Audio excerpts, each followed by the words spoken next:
Yo, good morning mga idol. Balikan na buhay ulit tayo, no? Binaba ko ng aking mga paninda para ngayong araw ay ating ihatid. Ayan ang ating mga fish cracker, no? Okay, ready na. Ito na mga suki, oh. Ito na ang aking mga fish cracker. Bali, ilan ba ito? Yung pula ay 1, 2, 3, 4, 5, 6, 7, 8, 9, 10, 11, 12, 13, 14, 15, 16, 17, 18. 18 na malaki. Ay, ito, 19, 20, bali 20. Tapos yung blue, 1, 2, 3, 4, apat. Tsaka yung Cropec siyam na bundle yan eh. Tsaka yung isaw, yung isaw mga suki nandito sa kabila. Yan. Bali, siyam na bundle to, no? At paalis na nga ako rito mga idol.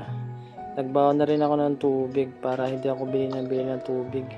Napakamahal na ng tubig sa labas eh. Ayun na nga mga lodi, nakapag-deliver na ako sa una kong customer. Bali, unti lang din ang kinuha kasi marami pa nga siya mga idol. Ayan yung kanyang grocery mga lodi. Bali pala mga idol, solo lang ako ngayon kasi nga nanginayag din kasi ako sa ibabayad ko sa aking isasama. Pagkatapos naman ay nakapag-deliver ulit ako dito sa pangalawang grocery mga lodi. Medyo marami-rami nga ang dineliver ko rito mga idol. After 1 week ulit bago ako makabalik rito. At ito na nga ang kanyang mga in-order mga idol. Bali, 7 na malalaking fish cracker at 5 isaw at 4 na krope. Alam nyo mga bossing, kailangan talaga natin ng doble sipag. Lalo na ngayon magpapasok ka na. Siyempre, gagastos na naman tayo sa pangangailangan ng ating mga anak, no?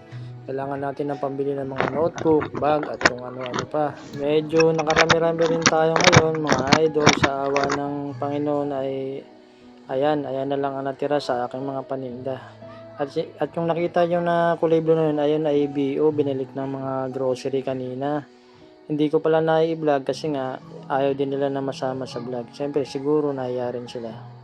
Respeto na lang din, di ba mga idol. Pauwi na rin ako rito mga idol kasi nga unti na lang din aking paninda at saka nagugutom ako kasi mag-aalauna na.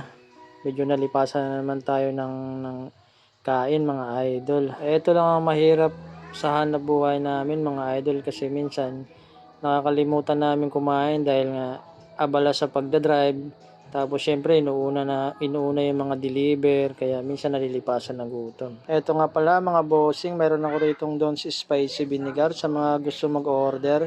Ilalagay ko yung link dito sa comment section. Maraming salamat.